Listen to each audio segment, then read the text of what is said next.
is rush hour. Nah, I don't know. It's probably close to rush hour, but it's not quite. How y'all doing? How y'all doing on this lovely September afternoon? I was out walking and thinking, and normally when I walk and think, what do?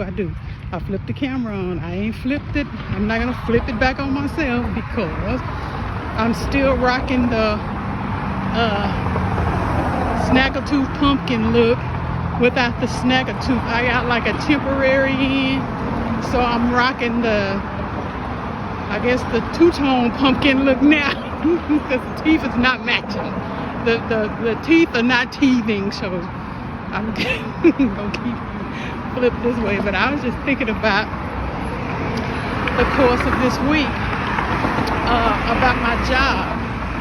I'm having quite a few challenges on my job. Let me see if I can get to a place where it's not so much traffic before I start talking, because it's kind of loud out here. Let me see if I can turn this on. Oh, y'all.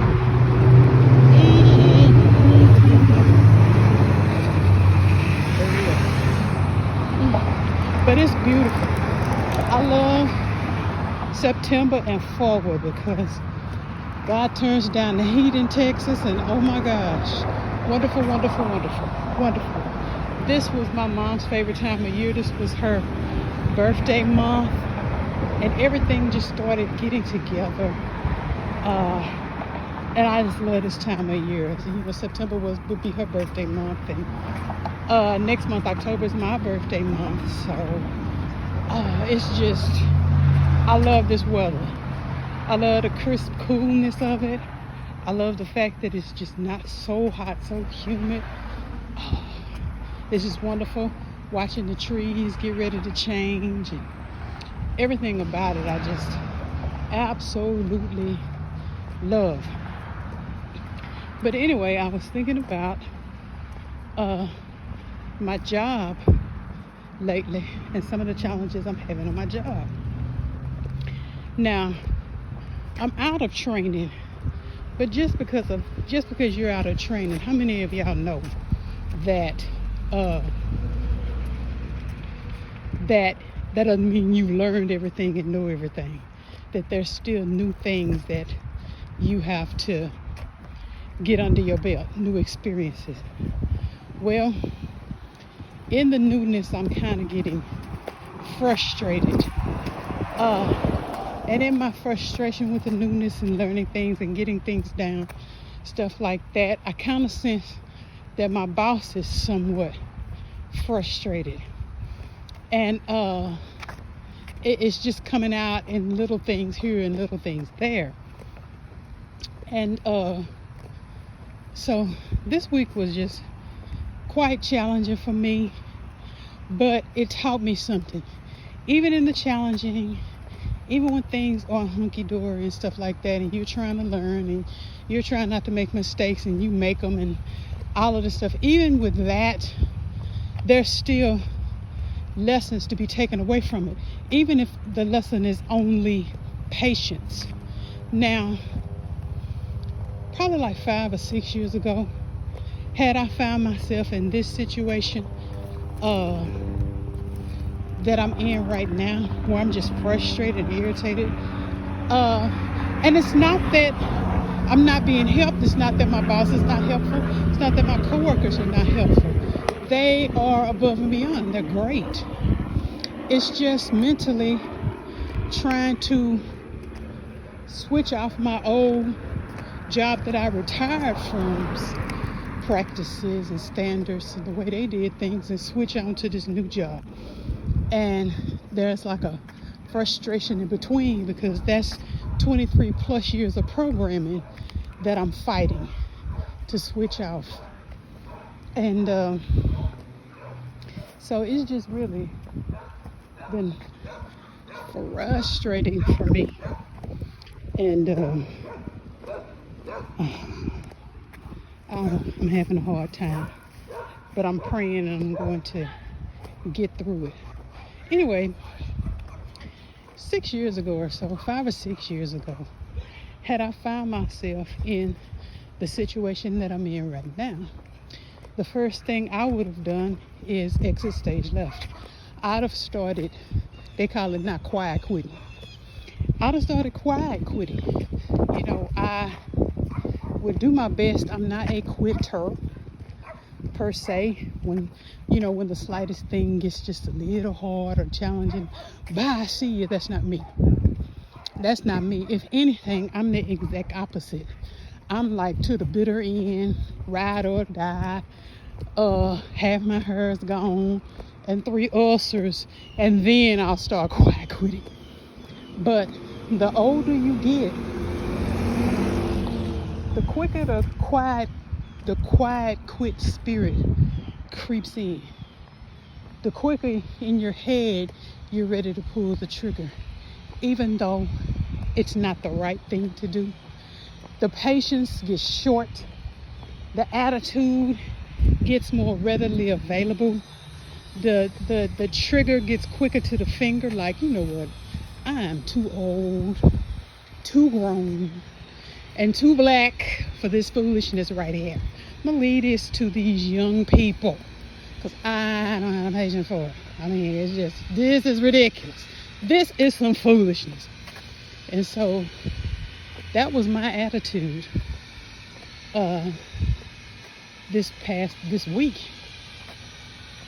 Now, when you're learning something new and you're frustrated and you're still going and doing the best you can, then that's what you're supposed to do. You're not supposed to lose patience, but because I'm all human, I do. I just feel like, and this is really dumb, but I feel like after a certain age, things should be just a little easier. Now, I expect that of the world standards, which is stupid. But interestingly enough, I don't expect that same standard for the kingdom of God. I know things are going to get progressively tougher and tougher for the Christian.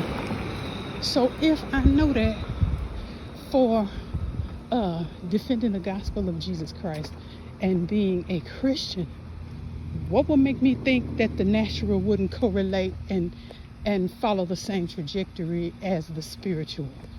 I mean, you're in a physical, natural body, and you have a spirit.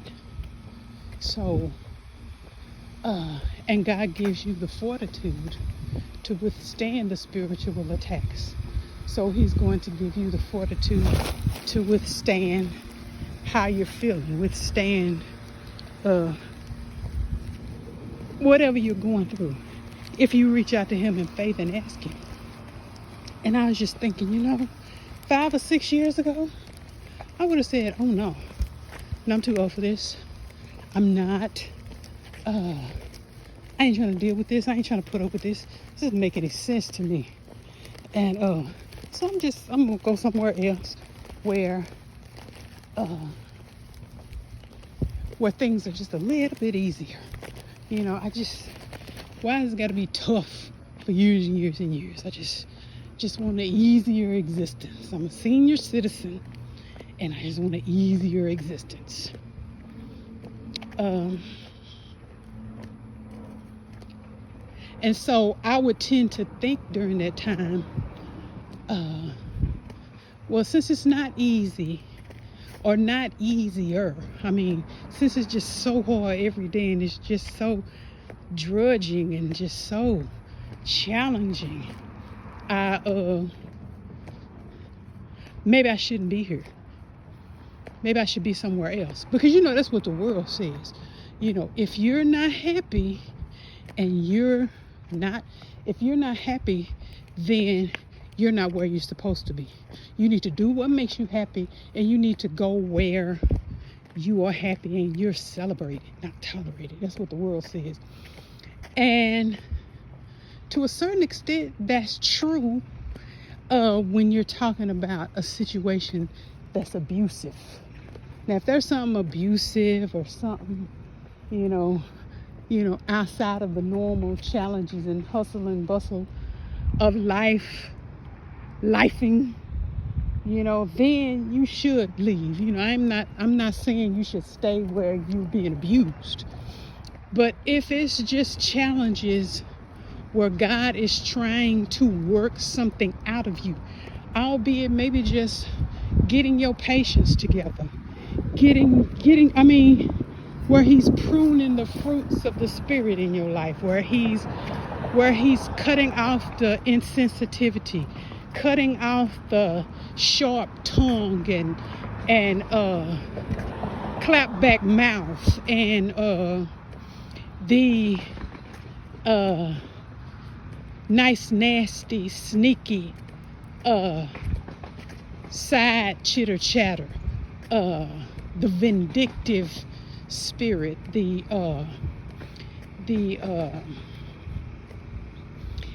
just the funky attitude, period. The intolerance, the ability for you to be cruel and have no grace whatsoever, and just impatient. That's supposed to be like something that's said of women in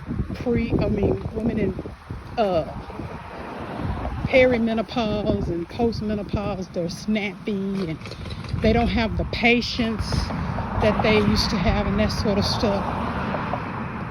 But God doesn't take menopause or anything else we may be dealing with as an excuse to treat people with the love of the Lord. People who love the Lord and people who don't even know the Lord. You're supposed to be exhibiting those fruits to the best of your ability all the time. Whether it's challenging, whether it's easy, whether things are falling into place like you thought they would, or whether they're not. And maybe that's something that he's working out of me and some of y'all. Maybe. Because I thought for a long time, because it's an easy thought. It's a thought that's comforting.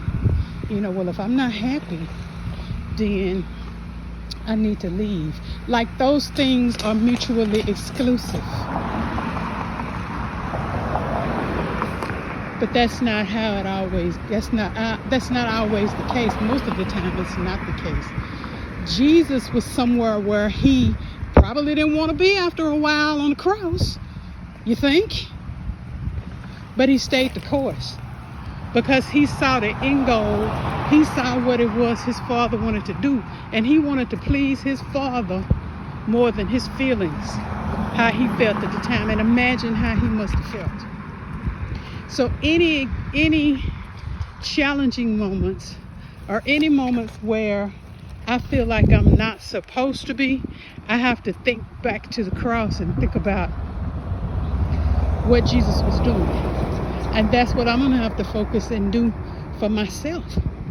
There is something that God is trying to work out of me. And say I said to myself, this ain't where I'm supposed to be. Let me quit and on the low try to find me something else. God didn't second that. He didn't second that. I'm right where I'm supposed to be. I'm exactly where I'm supposed to be. Even though this week is challenging, I'm still where I'm supposed to be. Even though I'm not happy, I'm still where I'm supposed to be. And God is working out of me what needs to be worked out. What might have needed to have been worked out when I was working before I retired at AT&T. He might have needed to work it out then, but I was just like, just waved it away. But now he's got me in a place where he's going to work it out, and he's got the people who are going to help me work it out. And it is most uncomfortable. But for whatever he has me to do next for him, this period must be necessary. And I'm not going to circumvent the process. I'm not going to jump out of the process. I'm not going to badmouth the process, have an attitude all the way through the process. I'm not going to grieve the Holy Spirit by resisting the process. I'm going to surrender my will, my flesh, my emotions, and everything I think I should be entitled to, or everywhere I feel like should be made for me. I'm going to surrender that And I'm going to let the Lord have his way. Let him have his way. It's not the job. I could get another job. But whatever it is the Lord is trying to work out with me, I'm going to take it to that one too. Circumventing the process, delaying what God has, and bringing upon myself griefs that are unnecessary. I'm just not going to do it. I'm going to stand 10 toes down and I'm going to let the Lord have his way. That's it, and that's all. That's a word for you. Receive it. Even if you can't receive it with joy, even if you have to receive it with an ouch, receive it. Don't circumvent the process if God is trying to work something unpleasant out of you. He's working it out of you because of your next assignment for him. Whatever it is, it can't go where you going next. He's got to take that out of you so he can put in you all that you're going to need for your next assignment. But in the meantime and in between time, just like me, we're going to pray to God for fortitude. We're going to pray to God for patience. We're going to pray to God for all of the other fruits of the Spirit. We're going to pray for love, joy, peace. We're going to pray for kindness, gentleness, goodness, meekness, temperance. We're going to pray for self-control. We're going to pray for self-control. And we're going to be right where he has for us to be when it's all said and done. Process is painful. It's uncomfortable. It's inconvenient.